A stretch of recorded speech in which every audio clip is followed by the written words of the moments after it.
topic. And this evening I'll be presenting on rodenticides, also known as rat poisons, and their impact on non-target species of wildlife. And I'll also introduce you guys to a nonprofit, as well as our local Humboldt County regional chapter of that nonprofit, which are working to reduce the use of these poisons in and beyond Humboldt County.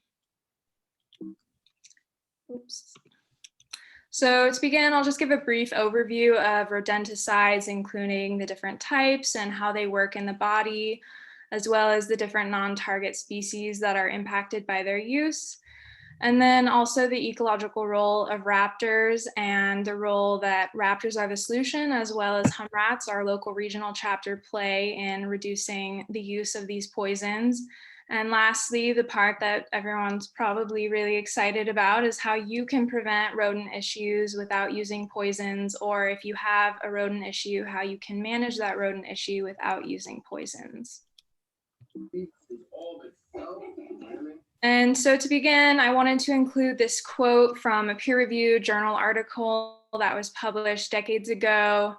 And it reads, "Rural applications of anticoagulants expose a greater diversity of non-target wildlife to potential hazards of both primary poisoning and secondary poisoning." And I wanted to include this because while this was the case decades ago, I think we all recognize that this is no longer the case, that rodenticide use in any landscape, be it rural, urban, or suburban, impacts wildlife. And that's because wildlife live among us. The wild isn't some faraway place that's entirely abstract to us. And so to illustrate that, here's a photo of a red-tailed hawk perched atop a power pole in the middle of a neighborhood. A couple of barn owls, they're roosting in a frond of a palm tree in the middle of a city. A red-shouldered hawk perched atop the roof of the Interpretive Center at the Arcata Martian Wildlife Sanctuary. A mountain lion that someone spotted out of a window in their home in sunny Bray in 2019. And a northern harrier with a gopher in its talons and a home in the background. And generally speaking, raptors are revered as being symbolic of freedom and power and strength. And they're beautiful, magical birds, but in reality, life as a raptor is really challenging. They can't take sick days off, they have no paid time off, and they're certainly not immune to the impacts of rodenticide use. And so I've been using this word rodenticide. Rat poison is another word for them. And so I want to make sure we're all on the same page. Rodenticides are a type of pesticide meant to target rodent pests, including rats, house mice, squirrels, gophers, etc. And generally, they fall into three main categories, the first of which are the non-anticoagulant rodenticides. And this includes bromethalin, which is a neurotoxicant, cholecalciferol, which is essentially a vitamin D3 overdose, which causes spikes of calcium in the bloodstream, and zinc phosphide, which when ingested by animals, it turns into phosphine gas and doesn't allow cells to produce energy. And so eventually those cells just die. And so we're able to purchase these at hardware stores and home improvement stores. And here are a couple of examples of those. You can buy them in large quantities. And then, oops, sorry about that. And then come the first of the anticoagulant rodenticides. And we've been using these for decades. We also call them multiple dose anticoagulant rodenticides, and that's because they require multiple feedings for the animal that's ingesting them to be lethal. And so everyone should hopefully recognize the name warfarin. That's a first generation anticoagulant rodenticide that we've been using for decades. And there was an emergence of rats that became resistant to this first generation AR, as I'll be calling the anticoagulant rodenticides. And so we developed these much more powerful, potent, and dangerous second generation ARs. And we refer to these as single dose ARs because they only require a single feeding for the animal that's ingesting them to be lethal. And these second generation ARs are housed in bait boxes, which you can see on the right. And they're oftentimes seen lining the perimeter of buildings. And they're housed in these bait boxes in an effort to limit the exposure to non-target species. But that is not the case. And in 2014, California passed a law which made it illegal for consumers like you and I to purchase these second generation ARs, whereas previously we were able to go to a hardware store or a home improvement store and purchase even large quantities of these ARs. And they passed this law thinking that it was the fault of the consumers that were applying these rodenticides incorrectly, which is some case true. A lot of times people would just throw these, they came in pellets, and so they would just airily broadcast these pellets into their yard, and these bait pellets would just be available in their lawn for any animal that was attracted to them to consume. And so in this law, it was still legal for licensed pest control companies to still administer these second generation ARs.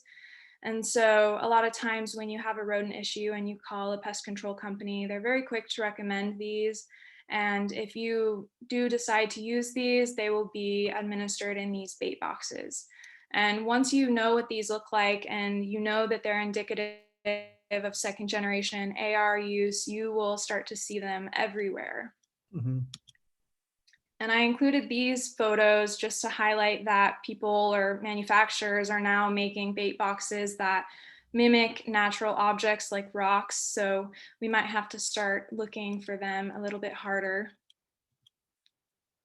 And physiologically speaking, when an animal consumes anticoagulant rodenticides, it impacts the clotting mechanisms in our bodies. And so most of the clotting factors that our bodies produce are synthesized in the liver, and this includes an enzyme that our bodies need to recycle vitamin K.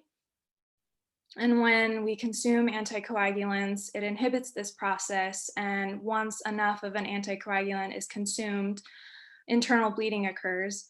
And oftentimes that it looks like the photo on the right. Sorry, this isn't a very pleasant photo, but animals will oftentimes bleed from orifices, and the blood will oftentimes look clear, watery, sort of like Kool-Aid, rather than that normal blood color that we see.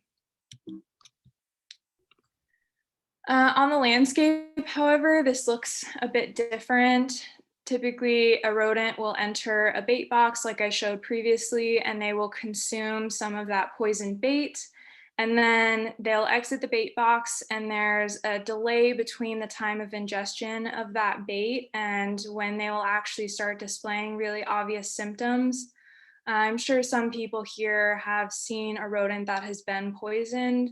It is not pleasant. If you haven't, these really overt symptoms that I'm referring to include like staggering about until the point where they're just not moving, and they're totally naive to their surroundings. And so in the meantime, during this delay between the appearance of really obvious symptoms, they're continuing to remain active and move about the landscape, oftentimes consuming more bait, at which point they've consumed more than a lethal dose. And they become really easy targets for predators at this point because, as I mentioned, they're moving very slowly and they're completely naive to their surroundings.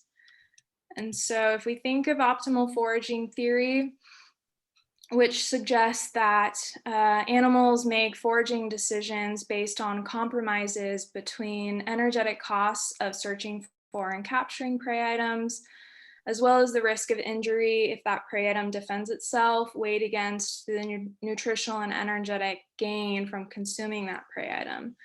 And so this is a screenshot of a video that someone posted on YouTube of a rodent that was poisoned, and it was doing the usual staggering about, its eyes were closed. And from the perspective of a predator, such as a raptor, the energetic costs of searching for and capturing this prey item are minimal, as are any potential risk of this prey item defending itself because it can't even move. But in their eyes, the energetic benefits of consuming this rodent is the same as any other rodent, non-poisoned, because they're obviously not aware that the rodent is poisoned and that if they eat enough of them, that it'll negatively impact them. And so there was a study conducted on ferruginous hawks.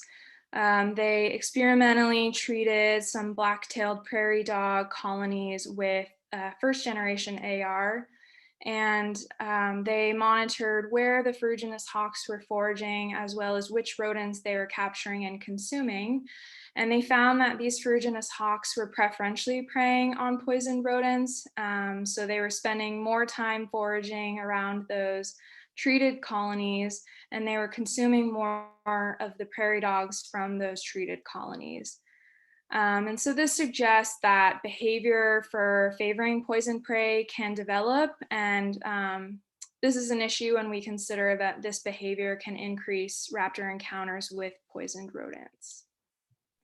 Similarly, not a study, but a really important observation in the Bay Area, there was a red-tailed hawk that was hanging around a Safeway that was using these poisons, and it would just perch and pick off rodents that were consuming poison from the bait boxes around this Safeway. And thankfully, Raptors Are the Solution was able to work with them to remove these poisons. So this is something that we observe. There are also different ways in which animals can be poisoned. They can be primarily poisoned, which occurs when they directly ingest poisoned bait. And so this is the case for target species like rats, house mice, but it's also the case for non-target species such as scavengers, pets, bears, etc. Animals can also be poisoned secondarily, which occurs when they ingest poison from the tissues of target species. And this is what we observe with predators, rodent-consuming wildlife species such as raptors, mountain lions, bobcats, foxes, and pets in some cases as well. There are obvious lethal impacts to AR use. There are also a lot of sublethal impacts, and these include hemorrhaging beneath the skin, which can lead to extensive bruising, hemorrhaging of internal organs, possible heart failure, as well as reduced breeding success and reduced sperm mobility. On the other hand, increased vulnerability to other causes of death like collisions with vehicles and predation. In one study, which barn owls were exposed to multiple different rodenticides, the offspring of those barn owls had shorter wings, tails, bones, bills, and birth defects. And then animals can also experience chronic anemia, which results in them being more susceptible to other diseases such as mange. They also just become generally lethargic and don't eat as much food, so then there's a decrease in body weight. Other studies have observed prenatal and even neonatal transfer of anticoagulants to their offspring. And then generally speaking, animals are just less resilient to normal environmental stressors. Before I continue, I wanted to remind everyone that we have known about this for a long time. This is an example of a peer-reviewed published journal article published in 1980. And another one that includes data collected from as far back as 1971. And so this has been discussed in the literature for quite some time now. There are a lot of species that are impacted by the use of these rodenticides. I think oftentimes we think that the impacts are limited to predatory animals, but that is definitely not the case.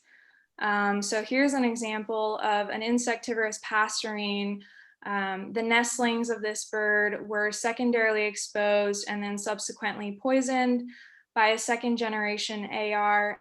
And in this study, they didn't test the insects that the parents were feeding the offspring for residues of these ARs, but they also didn't observe the parents bringing back this bait to feed the nestlings. So they do hypothesize that the most likely point of exposure was insects which had residues of these ARs on them,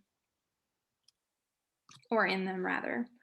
Another passerine that's impacted by the use of ARs include ravens. A lot of times in rat eradication projects on islands, they'll use these ARs to get rid of the rats. And so in this project, that's what they were doing. And they observed ravens that were consuming bait directly after they placed the bait on this island. And then they also observed the ravens scavenging on poisoned rat carcasses. And throughout this study, they observed 20 ravens that they were able to tie to having died due to AR exposure.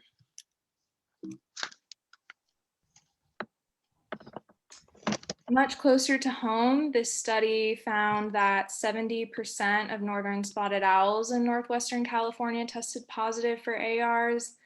And this is important. It's a good emphasis in that the species that are most abundant are not the only species that are impacted by the use of these poisons. Threatened and endangered species are also impacted. And even more emphasis placed on the recent news that we've all received in that this species has lost almost half of its critical habitat. In the same study, 40% of barred owls tested positive for AR exposure. And in another study on owls, they found that 5 out of 6 barn owls died with Rodenticide exposure, and that's a second generation AR. Similarly, another second generation AR produced sublethal hemorrhaging after just 6 days of exposure. And then a first generation AR, difascinone, was lethal to great horned owls as well as northern saw-whet owls. In American kestrels, North America's smallest falcon, they observed the conversion of prothrombin to thrombin, which is involved in that blood clotting process. This was delayed in kestrels that were exposed to Rodenticide, which is a second generation AR. And so they hypothesized that this second generation AR can actually have prolonged effects that increase the toxicity of subsequent AR exposure, which is troublesome when you consider raptors frequently forage in the same areas and are foraging on rodents from the same areas that are likely also treated with these ARs. Apologies for the gruesome photos, but this is a turkey vulture from a necropsy report done by California Department of Fish and Wildlife. And this individual, if you notice the really pale skin on the head and then the hemorrhaging in the chest cavity, this individual had a concentration of 0.57 parts per million of a second generation AR in its liver, when concentrations as low as 0.01 have been associated with mortality in raptors. So much higher concentrations than what is necessary to kill a raptor. In another study, they found that 73% of bubuk owls found dead or seriously ill in Western Australia tested positive for AR exposure. And contrary to the quote that I included at the beginning of this presentation, they found that the frequency of AR exposure in these owls actually increased with proximity to developed areas.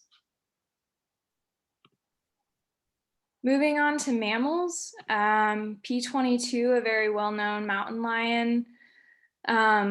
California Department of Fish and Wildlife conducts a lot of studies on cougars, and in this specific study, they were collecting carcasses from depredation events as well as collisions with vehicles across counties across California, and they found that rodenticides were detected in 94.5% of the lions across 37 counties, and 70% of those lions were exposed to both first and second generation ARs. This study also found that in one case, a fetus tested positive for AR exposure. So the mother she was exposed to ARs and then passed that on to her fetus via the blood.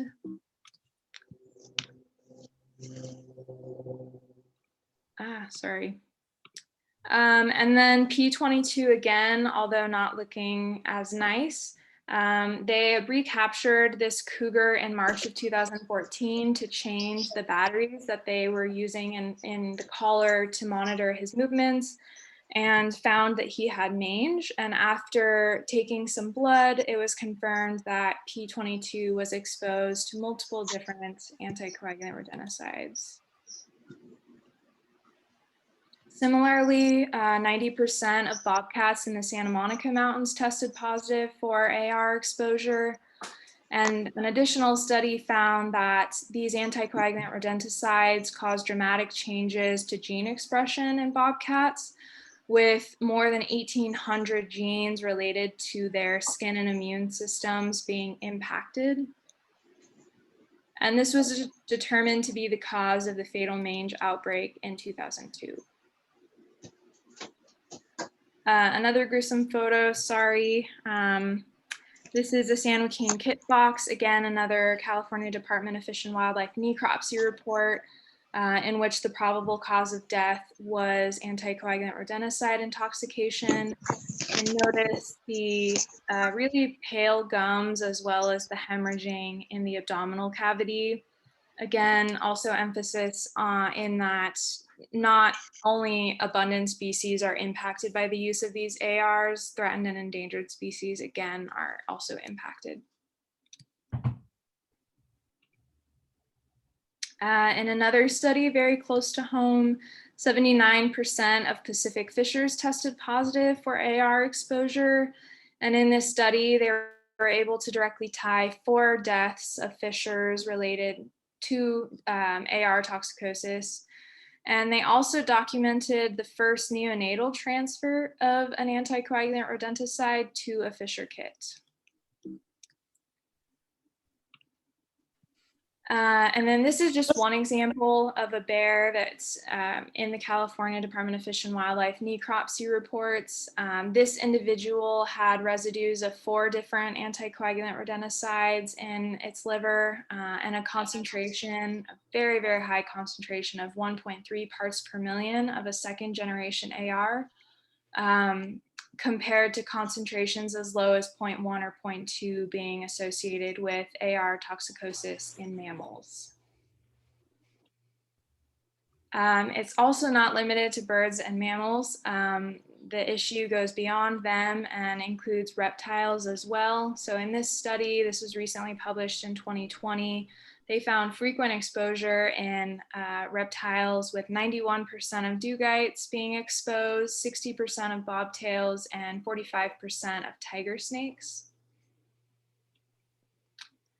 Similarly with fish, 88% of samples in this study tested positive for AR exposure, and they detected 8 different anticoagulant rodenticides, including first and second generation ARs in the livers of this fish, as well as in the suspended particulate matter of the water.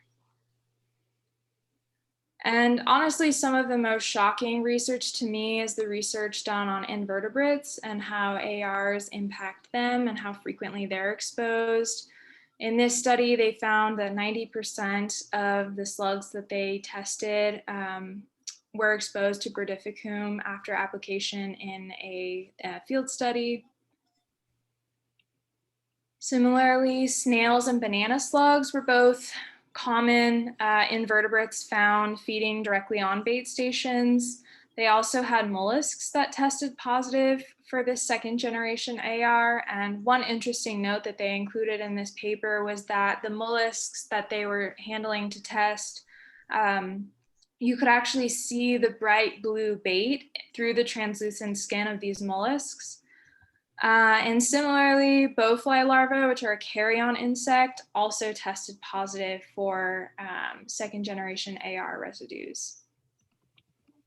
And lastly, this lab study found that a second generation AR in the soil was accumulated by earthworms.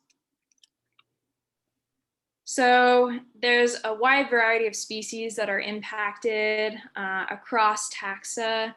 Some of the most impacted groups, in addition to mammals, are raptors, and raptors also provide us with ecosystem services which are services that we as people obtain from ecosystems as well as the species that inhabit those ecosystems.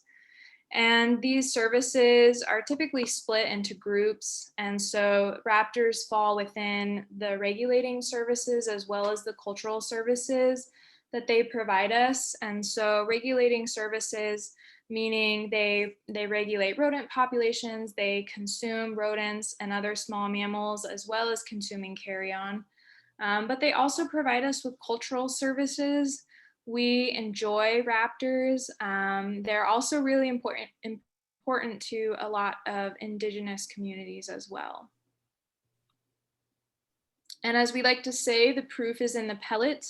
This photo on the left is a photo of the ground beneath a barn owl nest box in the Central Valley. And you can see there are just years and years of decayed pellets and rodent bones, as well as some freshly expelled pellets. And further, a single red-shouldered hawk can consume at least 30 rodents a month. And then barn owls in Napa Valley, California, some researchers they had cameras in nest boxes and they were monitoring the number of prey deliveries for chicks in order to get an estimate of the number of rodents removed. And so based on an average of 3.62 barn owl chicks per nest box, each of those chicks was receiving on average 170.2 rodents.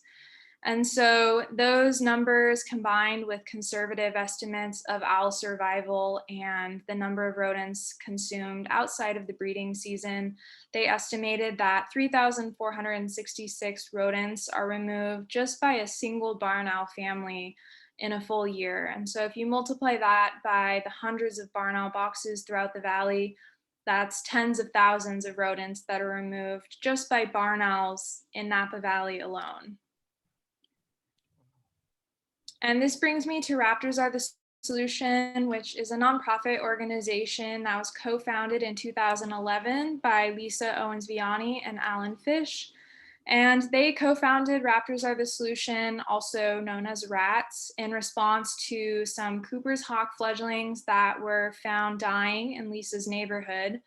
And she suspected that they were dying due to exposure to these rodenticides. And they were able to have these fledglings necropsied, and they did test positive for AR exposure. And so this led to Raptors Are the Solution, whose mission is to educate people about the ecological role of raptors and rodent-consuming wildlife, as well as working to eliminate these rodenticides from the food web in an effort to prevent further poisonings of wildlife, pets, and children. And while this presentation is focused on the impacts of ARs on non-target species of wildlife, it is important to note that they do impact pets as well as children, but that is an entire presentation on its own. And so RATS works towards their mission in three main ways, the first of which is outreach and education. And they accomplish this through presentations, tabling events, social media, as well as some billboards that RATS funds throughout the United States. And if you're local to Humboldt County, this is a billboard on the left that is in Humboldt County right now. And if you would like to see it, it's most visible if you're heading north on Highway 101. It's just south of Eureka near the Humboldt Hill on-ramp. And if you go ahead and see it, let us know if you've seen it. Take a photo if you're not the one driving. And also something that RATS has been working on lately is the RATS Activist Toolkit, which is a really amazing tool. Basically, it's a document that houses all of the different things that RATS and its regional chapters are doing to work on our mission. And so if you're interested in looking at that toolkit and you would like to do something, you just don't know exactly what you want to do, maybe you want to start your own regional chapter, maybe you don't want to quite commit to that, you just want to do something locally, you can look through the RATS Activist Toolkit and see what you'd be interested in doing where you live.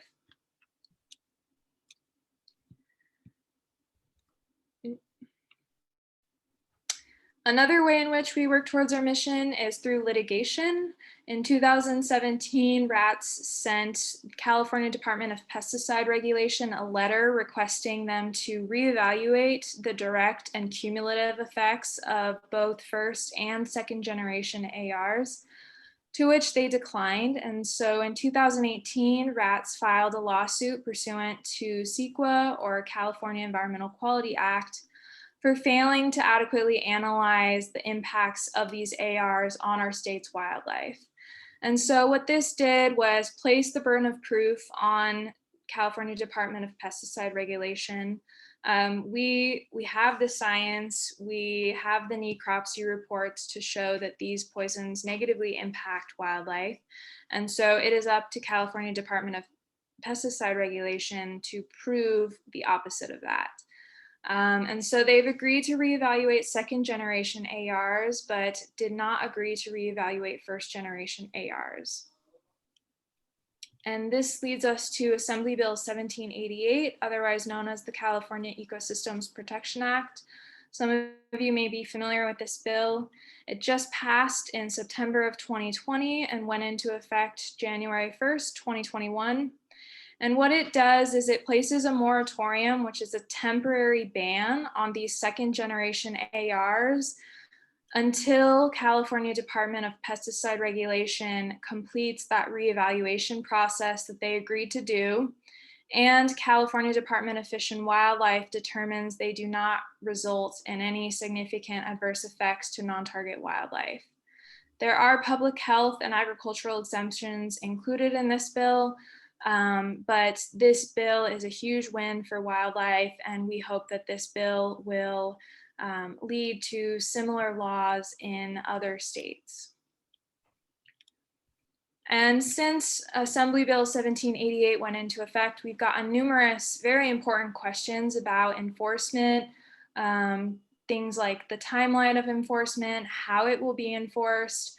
And so what we're recommending is that people, if you come across a bait box, which, as I mentioned, now that you know what they are and what they look like, and that they are indicative of this second generation AR use, you will start to see them everywhere. So when you see these bait boxes, they should have a label on them.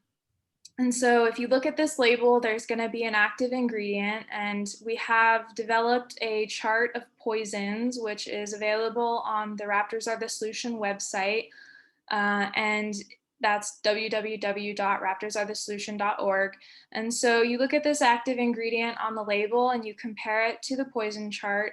And if it is listed on the chart of poisons as a second generation anticoagulant rodenticide, go ahead and take a photo of that label, making sure that the active ingredient is readable in the photo, and then contact the local county agricultural commissioner. And as I mentioned, all of these bait boxes should be labeled, and those labels should be legible. So if you find a box that does not have a label, or if that label is, absolutely sun bleached and you can't read anything on it, those boxes need to be reported as well. And we're also recommending that people report violations in this law to California Department of Pesticide Regulation as well. And so if you're local to Humboldt County, the information for our county ag commissioner, as well as the Northern Regional Office for California Department of Pesticide Regulation Enforcement, is here. I recommend that you just take a photo of this screen with your phone, or if you're not able to right now, I will come back to this slide at the end so that you guys can jot it down if you'd like. And this photo is an example of a bait box that I saw around town. And so you can see in the red circle, there's the active ingredient. Number one, there is a label, you can read it. And so this active ingredient is a second generation AR. So that's when you would then contact our county ag commissioner, as well as California Department of Pesticide Regulation. And Humboldt County, we have our own regional chapter of Raptors Are the Solution, known as HumRats. And our mission follows that of Raptors Are the Solution, and we work towards that mission through outreach and education, including social media, presentations like this, publishing articles in local journals, tabling, etc. Prior to the pandemic, we had a project going which we were trying to reduce the use and sale of these rodenticides in our community. And so we were visiting stores across Humboldt County that we thought might sell those first generation ARs, which is the only AR that's available for consumers to purchase. And we were visiting these stores, documenting what products they carried, if they carried any, as well as getting contact information for that business. And then also just, when we were out and about and we would notice a bait box, we would again take similar information as we're requesting people do to report violations in Assembly Bill 1788, noting what the active ingredient on those boxes were, how many boxes there were, and again, getting contact information for the businesses that were using these poisons and reaching out to these places that were selling or using these ARs with information about the impacts associated with their use, as well as offering non-toxic alternatives and just offering our support to help them transition to using these non-toxic alternatives. And with this project, another really cool aspect of Raptors Are the Solution is their Owl-Wise Leader program. And through this program, any entity, be it a business or a school, municipality, what have you, can be awarded an Owl-Wise Leader Award. And this just symbolizes that they have made the decision to not use or sell rat poisons. And with this, we try to make it somewhat of a celebration. So we have some publicity and we have a banner that we take a photo with them, and there's some stickers that they can place on their doors, or if it's a pest control company, they can place it on their vehicle. But unfortunately, due to the pandemic, it's not safe to be visiting stores when not necessary. So we hope to continue that project after the pandemic. And in the meantime, since the passing of Assembly Bill 1788, after January 1st, we are also working to report bait boxes that are in violation of that law. And you can also email us if you see a bait box and you've determined that it is a second generation AR and you don't feel comfortable reporting it, you can email us that information and we'll report it. That goes for boxes with missing labels as well. Or if you're just uncertain about whether the active ingredient is a second generation AR, feel free to email us at humrats@gmail.com and we will go ahead and report that violation. Now the part that everyone has probably been waiting for, how you can prevent rodent issues. We recommend being proactive, and this primarily includes practicing good housekeeping. So namely, making sure that your garbage is properly contained. A lot of issues are related to dumpsters either overflowing, or sometimes dumpsters will rust out on the bottom, and any sort of garbage that's left around the dumpster or any sort of garbage juices that are leaking out of that dumpster serve as an attractant to rodents. And so, be it getting a new trash receptacle or a new dumpster, it can really do a lot when it comes to preventing rodent issues. You can also, if you feed birds, you can make sure that that you minimize the drop seed below the bird feeder. That can serve as an attractant. If you have pets, making sure that you don't leave food outside for long periods of time, that will also serve as an attractant. And then if you have produce in raised beds that you didn't harvest, or you have fruit trees that have fallen fruit, not leaving that produce or that fruit on the ground or in the raised beds to decompose is really important, because that's just free food for rodents. Similarly, we've gotten a lot of people that have reached out because they've had chicken coops that have attracted rodents, and we recommend excluding rodents from your chicken coop by elevating them by 18 inches off the ground if you can. And similarly to leaving unharvested produce or fallen fruit on the ground, Compost piles can serve as an attractant, so we recommend using spinning composters rather than just having an open compost pile. And rodents also love low growing dense vegetation such as ivy, so we recommend removing that if you can. And then one of the main things in addition to practicing good housekeeping is exclusion. And so this involves going around your home, your garage, sheds, etc., and making sure that there are no entry points for rodents. And when you do this, keeping in mind that rodents can fit through holes the size of a dime is important. And if you find any entry points, you want to seal those off. And this includes capping vent stacks on the roof, crawl spaces. Even if you have a raised deck, sometimes it might be necessary to seal off the below part of that deck. And if you have an already established rodent issue, you can manage it without using poisons. And to do this, you can use carefully placed snap traps or electric traps. However, if you're going to use snap traps or electric traps, it's very important that you place them thoughtfully. We don't recommend just putting them outside. If you are going to use them outside, they definitely need to be housed in something that will not allow other animals to get into them. And then they best work inside a home or in a garage or in a shed, but even then you want to be careful that your pets don't get into them. We do not recommend glue traps under any circumstance, really. Much like rodenticides, they're indiscriminate killers, and it's a really horrible way to die. If you're not looking to lethally remove rodents, and I should mention that this is not an exhaustive list at all. There are other ways of lethally removing rodents, such as dry ice. There are CO2 triggered traps that you can use. But if you're looking for an exhaustive list, I would recommend visiting the website, raptorsarethe.solution.org.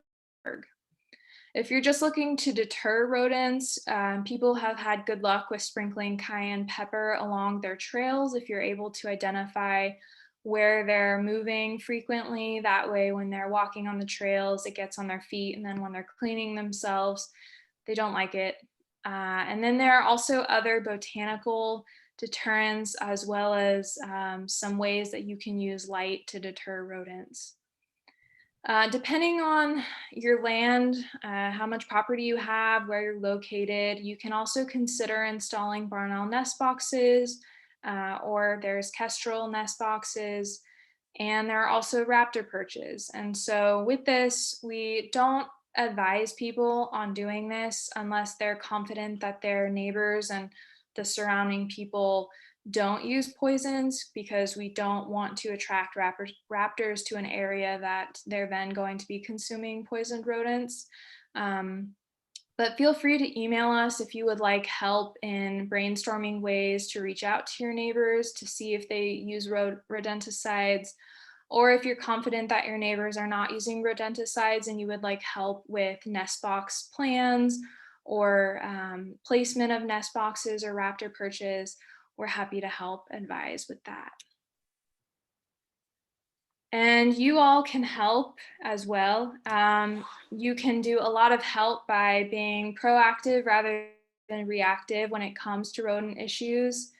You can also help tremendously by not using or buying rodenticides yourself.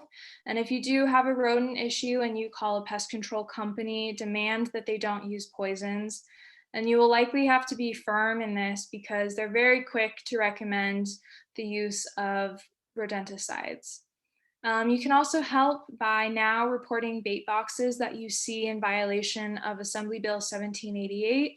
And this includes boxes that have a second generation AR listed as the active ingredient on their label, or any boxes that are missing or have unreadable labels. And you can do that through your county ag commissioner, or you can email it to us and we'll be happy to report it for you. We also recommend reporting it to California Department of Pesticide Regulation as well. And most importantly, you can help us spread the word. Hopefully everyone here has learned at least one new thing this evening. So sharing that with people you know You can also use the tools and information available at raptorsarethesolution.org, including accessing the Rats Activist Toolkit.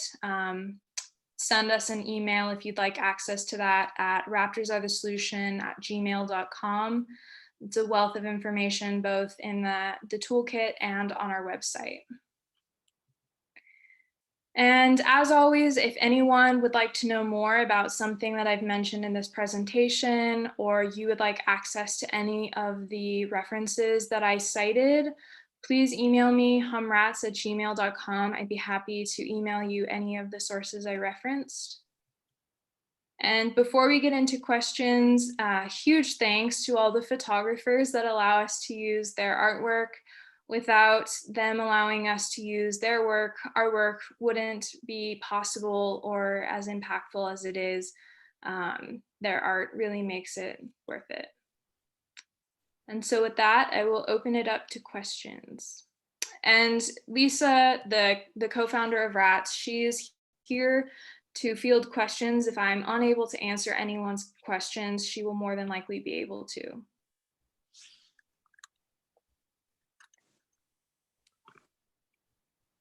Can you see the chat questions? Yes, I can see them now. Okay, good. So first question, any evidence for bird resistance to secondary AR? Not that I have seen in the literature at all. The next question, are illegal grows using a lot of anticoagulant rodenticides? Yes, they are using a lot of them. And that is something that is difficult to approach, especially when I had first started Humboldt Raptors Are the Solution. This was something I struggled with because it's a big issue, especially those studies related to fishers and northern spotted owls. I think some of the primary causes of the AR exposure in those animals are these illegal grows that occur on public lands. And it's just a really difficult thing to address because in terms of outreach and education for us, people generally aren't very likely to admit that that's what they're doing. And so it's hard to target our outreach and education, but we have thought about publishing things in some of the local journals that are more related to cannabis cultivation. Good idea. There are probably weapons out there anyway. Yeah, so yeah, it's a dangerous thing to get involved with, but it's definitely a thought that we've had. It's just a difficult situation to target. The next question, does anticoagulant rodenticide come from any other sources besides rat poison? So I guess the ARs, the anticoagulant rodenticides, which include both the first and the second generation ARs, those are both types of rat poisons. So there are a couple of different words. I'm sorry if that came across confusing. So the rat poison and rodenticides, those are pretty much synonymous. There was in one study that I was looking at, they used a protozoan-based rodenticide, which was very interesting. And I tried looking for more information about that, but I wasn't quite successful. And you can locate the Rats Activist Toolkit by emailing Lisa at raptorsarethesolution@gmail.com, and she will provide you with that.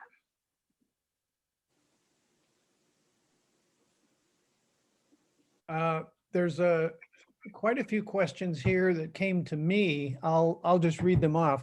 The first one is, you mentioned ravens scavenging on AR poisoned rats.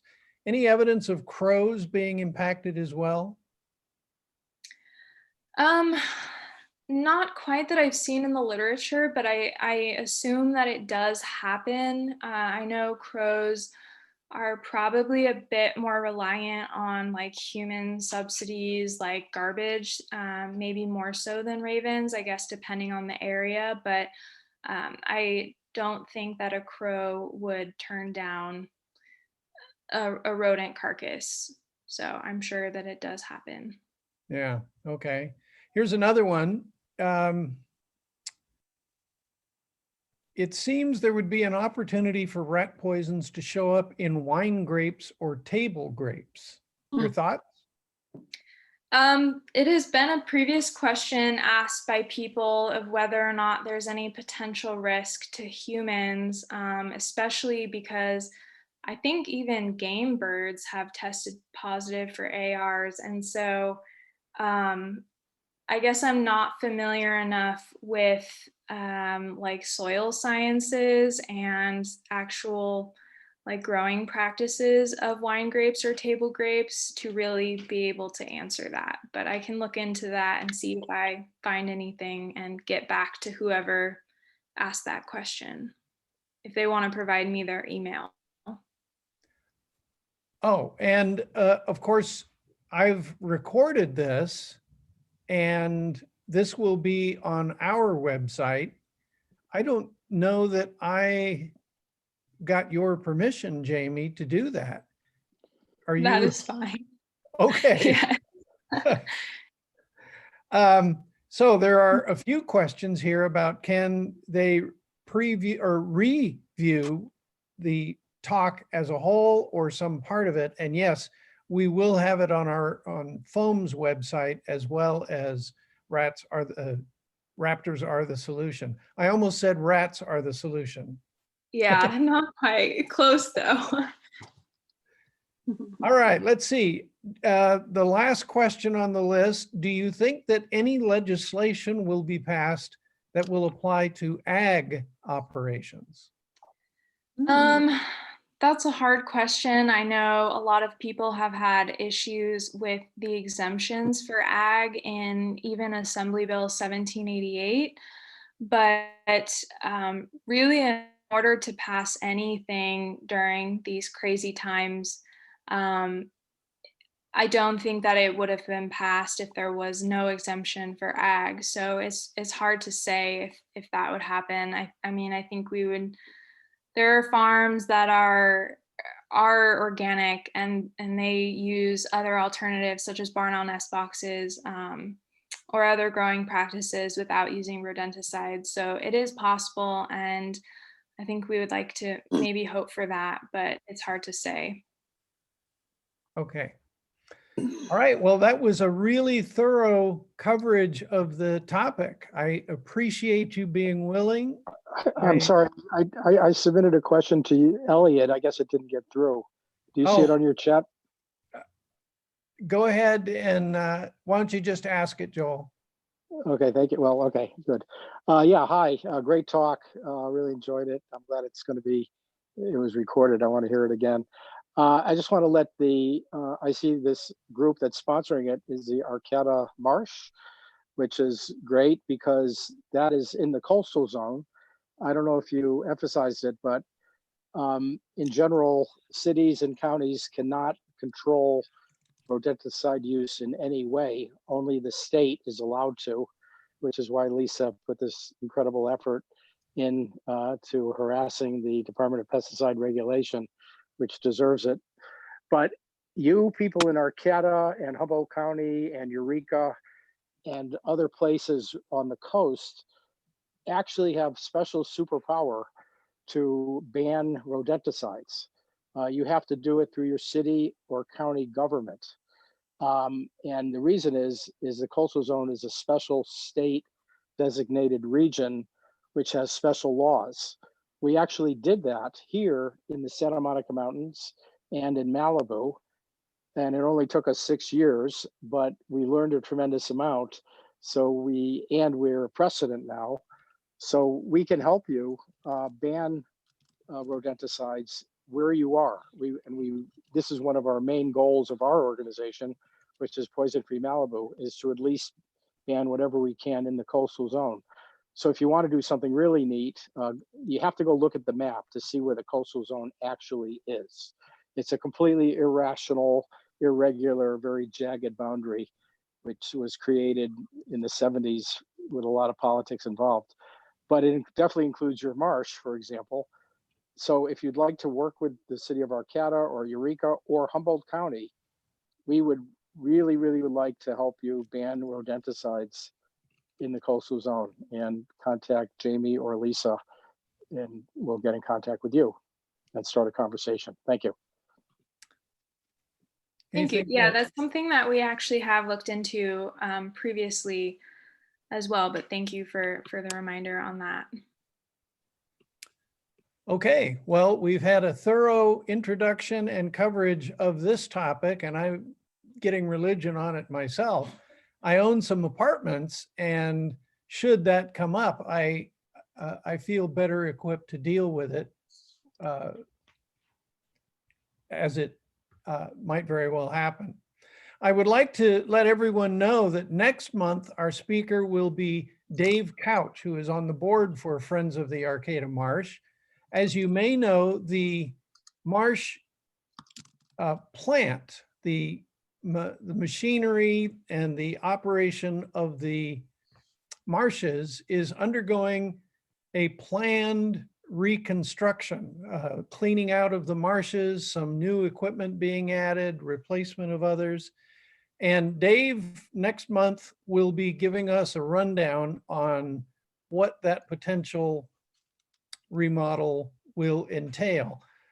For many people, the most important thing is the replacement of chlorine, which helps to kill germs in the wastewater, replacing chlorine with ultraviolet light. And that is just one of the many things that's being planned. So I'd like to once again thank Jaime for coming this evening. Thank you for your passion in preserving wildlife in our area and doing it in a way that teaches people about the prevention. I think that's got to be key, and we need to get more word out. I'd like to thank you all for coming and participating in our regular series of lectures. So we'll see you all next month. And remember to check the website. We'll have this recorded, and you can watch Jaime go over the facts and figures once again. Thank you all. Have a pleasant evening. Bye. Bye. Thank you, Jaime. Thank you for having me. Thank you, Jaime.